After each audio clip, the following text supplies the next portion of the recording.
réflexion sur le hip-hop, un style musical récent de la fin du XXe siècle, très apprécié des jeunes. Le hip-hop est un genre musical caractérisé par un rythme accompagné de rap et de chant. La culture du hip-hop connaît plusieurs disciplines, le rap, le breakdance, le graffiti et le beatboxing. Ainsi, le hip-hop vient d'une influence afro-américaine dans la ville de New York à la fin des années 60. Alors qu'à l'époque, il y avait de nombreuses inégalités entre les blancs et les noirs, le hip-hop devient facteur de rassemblement entre les personnes. Le hip-hop a été créé dans les zones populaires, dans les villes telles que Harlem, Brooklyn et le Bronx. Ce mouvement permet aux jeunes d'avoir un esprit créatif et positif.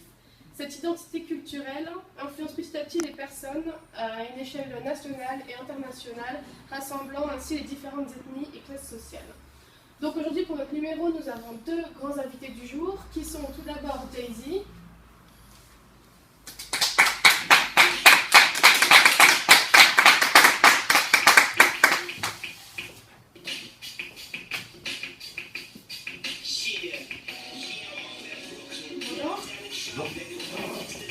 Et nous avons également ici Monsieur Nicolas Sarkozy, ancien président de la République.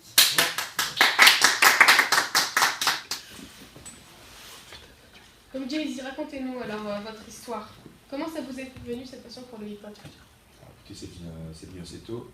Déjà, je suis né dans le quartier où c'est né, où le mouvement a commencé à émerger, c'est-à-dire à Brooklyn. Après, je suis dans une famille pas très, vraiment pas aisée, mais plutôt pauvre, avec 3 frères et sœurs. Et jusqu'à mes 12 ans, c'est que des petits délits, des petits vols à gauche à droite, des petits délits à gauche à droite, comme je vous dis. Et à mes 14 ans, ma mère m'a offert ma première cassette vidéo. Et à partir de là, j'ai commencé à écrire mes propres musiques, mes propres paroles, mon rap en fait, en quelque sorte. Et c'est là d'où j'ai eu cette passion, quoi. Déjà, mon entourage me poussait à le faire parce qu'il voyait que je réussissais bien, enfin que j'avais un bon flow, quoi.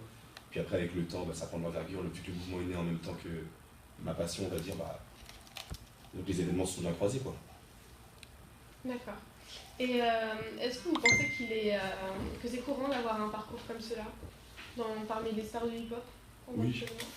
Oui, je pense que c'est assez courant parce qu'au final, vous savez, dans le hip-hop, je peux particulièrement parler du rap parce que moi, mon domaine c'est le rap. Dans le rap, les rappeurs disent ce qu'ils ressentent, leur vécu ou ce qu'ils ont vécu. Et je sais que je suis pas le seul à avoir vécu des histoires assez compliquées, je suis pas le seul rappeur à sortir de ces quartiers-là compliqués, à être né en même temps que ce mouvement. Donc je pense qu'un cas comme le mien, oui, bien que chacun ait son histoire, un cas comme le mien, on aura bien des similaires, bien sûr. Et quel est votre avis face au sentiment des gens, face au hip-hop? Qu'est-ce qu'ils ressentent et quel est votre public? Alors déjà, les gens qui nous écoutent, je les remercie, parce que c'est un peu grâce à eux que ce monde fonctionne. Après, je pense que, pour le commencement, on va dire, du hip-hop, je pense que les gens qui nous écoutent, c'est parce qu'ils se reconnaissaient, comme je vous ai dit auparavant, ils se reconnaissent dans nos propos, donc ils se sont concernés et forcément ils vont écouter les musiques et les faire partager, ce qui va nous aider à gagner en notoriété. Après, maintenant, c'est un mouvement qui a tellement pris de l'ampleur que ça va au-delà de ça. Je veux dire, on a quelqu'un qui est capable de nous écouter parce qu'il va aimer le flow, l'instrumental derrière. Un autre va écouter parce que justement, comme je vous ai dit, il va se reconnaître. Je veux dire, maintenant, le hip-hop atteint une certaine image qui va au-delà de tout ça, comme ça a pu commencer. À la base, c'était un message de haine, maintenant, c'est pas vraiment un message de haine, autant pour moi, mais je veux dire, s'opposer à une autorité. Maintenant, ça n'a rien à voir avec tout ça, c'est plus un aspect culturel. D'accord. Et comment, on voit dans vos concerts, comment vous faites pour rassembler autant de monde, pour avoir autant de notoriété et que ça touche autant de personnes? Disons qu'on essaie de véhiculer une image, c'est-à-dire qu'à travers le hip-hop, on transmet des messages, comme contre le racisme, la pauvreté, tous les problèmes sociaux qu'on peut rencontrer. Parce qu'on ne raconte pas que notre vécu, évidemment, on essaie de s'intéresser aux problèmes d'aujourd'hui pour essayer de les résoudre au mieux qu'on peut. Et déjà, ça nous permet de véhiculer une bonne image, parce qu'une image, les gens vont nous suivre parce qu'ils sont intéressés par le message, et eux-mêmes, en nous suivant, vont nous aider à résoudre les problèmes. Et moi je sais que j'aime beaucoup voyager, me montrer un peu partout, montrer mes dernières nouveautés, quoi que ce soit, histoire de montrer aux gens que je suis toujours là dans.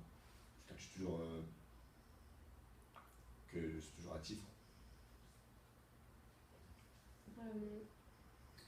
Dans ce monde du hip-hop, quelles sont les relations que vous pouvez entretenir avec l'État? Est-ce qu'il est plutôt conciliant avec vous ou est-ce que plus conflictuel?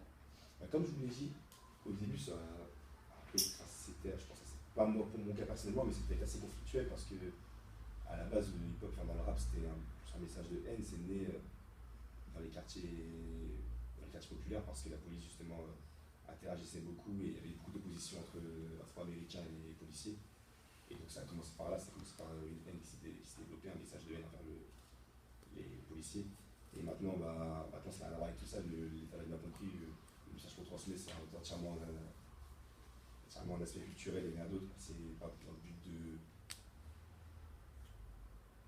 C'est pas dans le but de, comment dire, de créer des soucis, quoi que ce soit, il y a le contraire avec les réseaux. D'accord, très bien. Merci beaucoup, Jay-Z. Mais je vous en prie. On aura l'occasion de vous revoir lors de votre tournée. Oui, d'ailleurs, à ce propos, public, s'il vous plaît, achetez mon dernier album dans 2 semaines. Oui, Miss You. Je compte sur vous.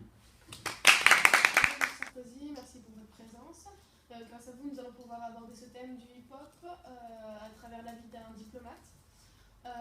Ainsi, il serait intéressant de savoir comment, selon vous, l'image qu'a les gouvernements à l'égard du hip-hop a évolué et pourquoi? Bien, tout d'abord, on est parti d'un constat simple, c'est que le hip-hop avait une influence très positive sur notre société. Et de plus, ce mot, le hip-hop et ce mouvement a pris énormément d'ampleur et on est passé d'un art amateur à un art professionnel et reconnu.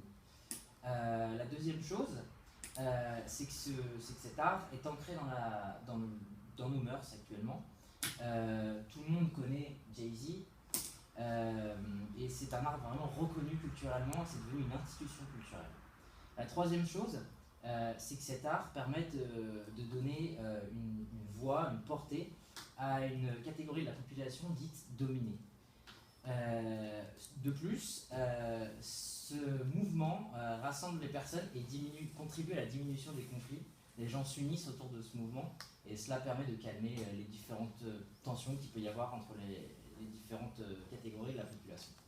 Et enfin, dernier point, et non des moindres, ceci amène nos jeunes à être de plus en plus créatifs, c'est-à-dire que ces jeunes s'exercent dans la rue, s'identifient à leurs idoles et sont vraiment enclins à donner de nouvelles idées et se mettent à écrire des textes par exemple qui riment ou qui ne riment pas, bons ou pas bons, mais au moins ça les entraîne à être créatifs et dans une société qui manque cruellement de créativité en ce moment, c'est une aubaine pour nous gouvernements.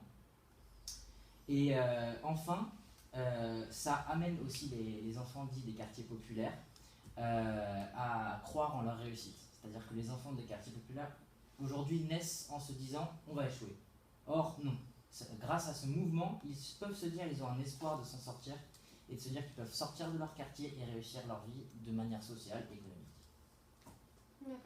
Et quels sont les moyens mis en œuvre par l'État et dans quelle mesure pour influencer, pour favoriser l'impact du hip-hop?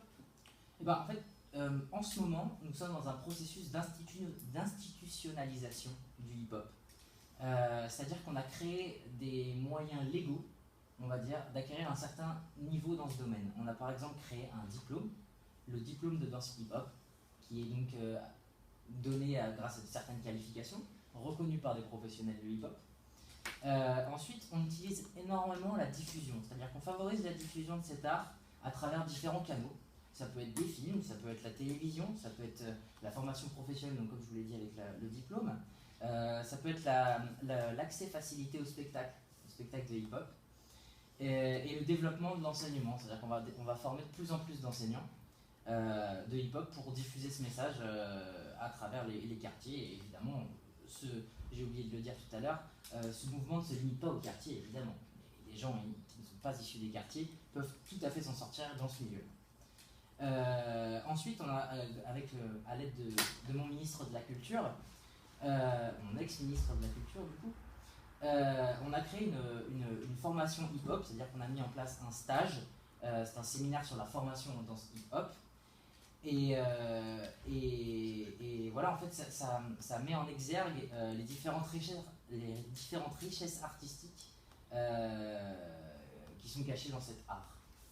Et enfin, on a mis en place récemment un buzz booster, c'est-à-dire qu'en fait, on s'est rendu compte que de plus en plus de jeunes postaient leurs vidéos sur Internet. Et nous, on a décidé en tant qu'État, c'est un processus étatique, donc créé par nous et géré par l'État. On a mis en place un dispositif qui est le premier dispositif national de détection et de diffusion de musique hip-hop. C'est-à-dire qu'en fait, c'est très simple, je vous explique le principe.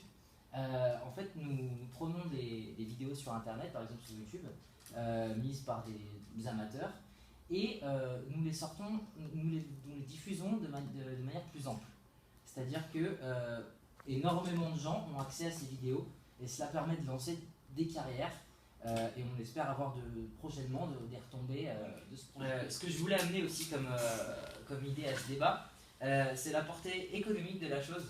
C'est-à-dire que c'est pour nous un moyen de dégager des bénéfices, disons-le, car grâce au diplôme, ce mouvement qui a donc pris de l'ampleur, comme je le disais précédemment, nous permet d'avoir une très bonne rentabilité économique au niveau des cours, notamment. Évidemment, cette portée, on va dire, du hip-hop a été utilisée par mes confrères, comme son président, donc Barack Obama. Ça peut aussi être amené à avoir pour objectif de faire du lobby. C'est-à-dire que, par exemple, M. Obama a utilisé, on va dire, oui, c'est ça, ce terme, utilisé des stars du hip-hop pour influencer une partie de la population à, par la suite, voter pour lui. Ça s'appelle du lobby et c'est tout à fait efficace car ce mouvement est maintenant représentatif d'une énorme partie de la population et les gens se reconnaissent dans leur héros, comme je l'ai dit précédemment, et donc sont amenés à forcément agir comme leur héros. Si leur héros soutient quelqu'un, ils vont soutenir ce quelqu'un. Et aussi, ce mouvement ne se limite pas seulement à la chanson, c'est aussi tout un art de vivre. On va dire que je me suis rendu compte que, par exemple, le street art faisait partie intégrante de ce mouvement hip-hop. Le street art se développe énormément, il y a de plus en plus d'expositions de street art, c'est de plus en plus encadré, c'est devenu de moins en moins amateur. Et donc oui, ce street art, même la manière de s'habiller, c'est tout un art de vivre. Donc voilà, je pense avoir développé certaines idées et en tout cas toutes les idées que j'ai à ma disposition pour répondre à vos différentes questions. D'accord. Bon, je vous remercie pour d'être venu, Jay-Z et Merci M. Sarkozy. Je viens de profiter.